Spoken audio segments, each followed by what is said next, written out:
So you have your website ready, you have your funnel good to go, you have your coaching programs and packages ready to perfection, yet you're still not getting clients.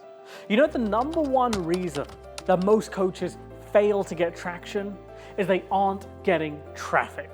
So let's first look at actually what is traffic to the very beginning.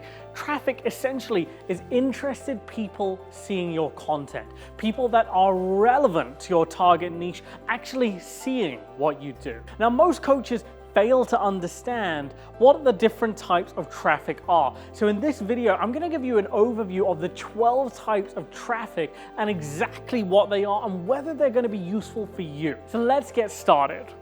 The first type of traffic is PR. This is effectively getting press, getting your name in the media. Now, while PR is fantastic for getting credibility, one of the interesting things about it is very few people ever generate any clients when they get PR, except when they get on Oprah, which is an interesting turn of events. Then we look at the next form of traffic, which is blogging. Now, blogging is effectively writing up content and popping it on your website for other people to read. Now, blogging can be a fantastic way of generating traction. The only issue with blogging is it takes a long time. You have to make sure the search engines are finding what it is that you're putting out there and that your content is interesting and leads towards you actually getting clients. Now, the third form of online marketing, specifically traffic generation, is search engine marketing. This is effectively putting ads on Google, putting ads on Bing, putting ads on search engines so they can find your content. Now, this can work amazingly well, but you have to factor in, firstly, how much are you paying for that click? How much are you paying for that ad to go out there? Is it actually relevant towards your target audience? We then look at the next one, which is online advertising. Now, online ads, they go down to Facebook ads, LinkedIn ads, again, it incorporates Google ads as well, YouTube ads, but this is any form of online advertising. Now, online ads can be a fantastic way to really scale your business. The only issue is it depends what niche you're in on how effective those ads are going to be. If you're in a niche which is hyper competitive, there's a lot of people advertising, what happens is just noise hits the market and you do not get seen. So you've got to be aware of what niche you're in. Is that a niche which is oversaturated? Is online advertising going to work there or not? We then look at the very next one, which are joint ventures, or JVs for short. Now, a joint venture is effectively partnering with somebody in your niche, somebody who has a mailing list which they've been nurturing for a good period of time. And that person essentially promotes you. Now, with a joint venture, one of the advantages is often you negotiate deals where you don't pay anything up front. So the risk for you is effectively zero, but you pay based on the clients which you get. Another cool thing about JVs is that because they've been building up the relationship with their audience for quite some time, imagine a blogger, a YouTube star, an influencer personality, they automatically have trust with that audience. And so when they refer you to that audience, it's almost like they give you a little bit of that trust. We then look at marketing on other platforms. So these would be things like Udemy, or LinkedIn Learning, or lynda.com. Now, when you market with other platforms, it can be a fantastic way in order to get known.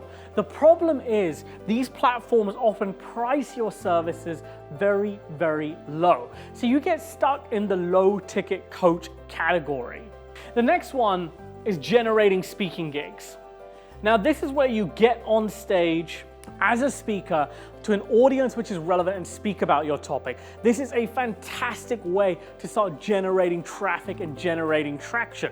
You have to make sure though, number one, you're getting on the right stage, and number two, you're getting on them regularly. So while this is one of the best ways to generate traction, the only issue with generating traffic this way is it's a lot of manual work. We then look at our next one, which is community building. Right? Effectively building up LinkedIn groups or Facebook groups.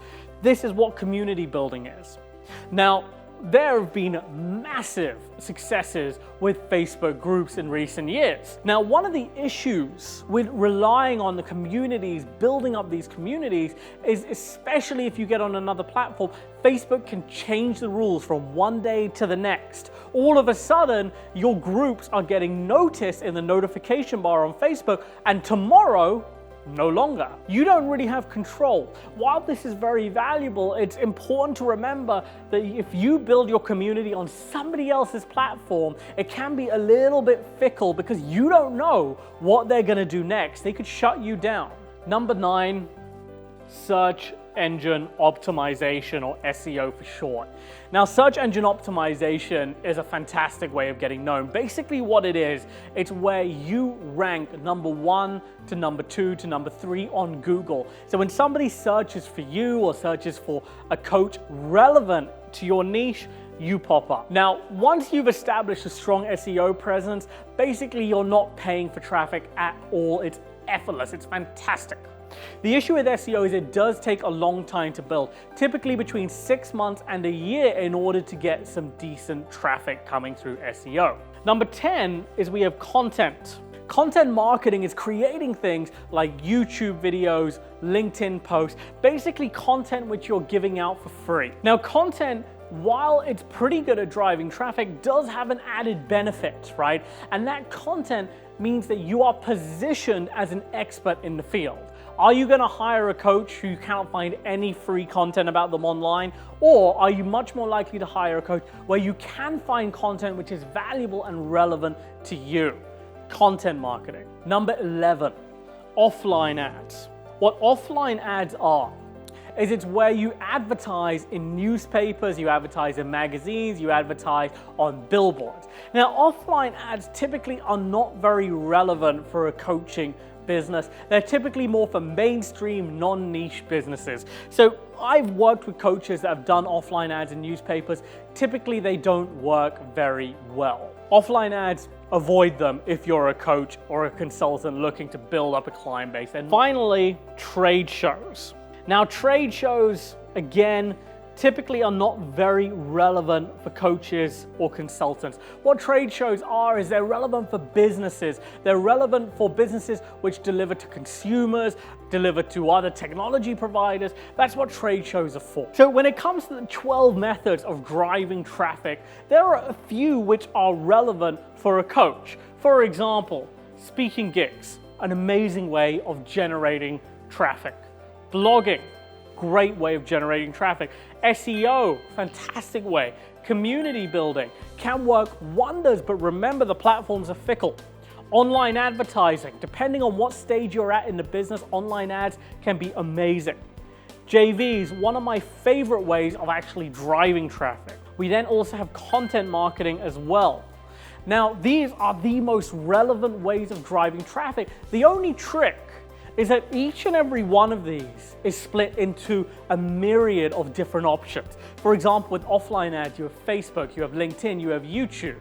Which way do you go with these online ads, right? How do you make sure that you're an expert in all of them? Well, you can't. The trick is to know which one is going to be the most effective, the bang for buck. And I'm not just talking about money, I'm also talking about time. Because every portion, every piece of traffic here is going to require time, energy, and in some cases money in order to develop. Which one do you focus on, especially if you're a startup? Because different portions of traffic are relevant for different stages in the coaching business. I'm going to cover that in another video called the perfect high-ticket coaching funnel.